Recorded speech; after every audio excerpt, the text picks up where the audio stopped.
Nama Abigail Limuria, seorang aktivis muda asal Jakarta, kini menjadi sorotan setelah keberaniannya membawa isu demonstrasi di Indonesia ke panggung internasional. Kelantangannya menyuarakan aspirasi rakyat dan memperjuangkan nilai-nilai demokrasi mendapat apresiasi luas dari berbagai pihak.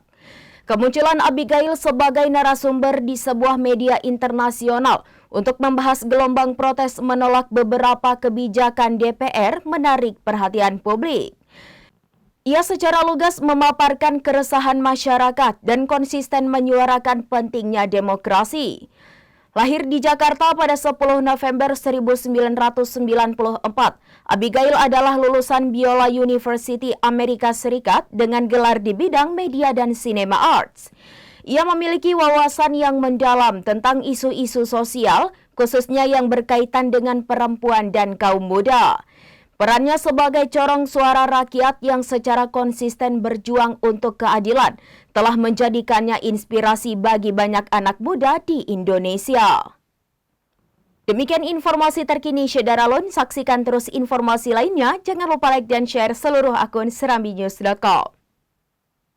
Download Tribun X sekarang, menghadirkan lokal menjadi Indonesia.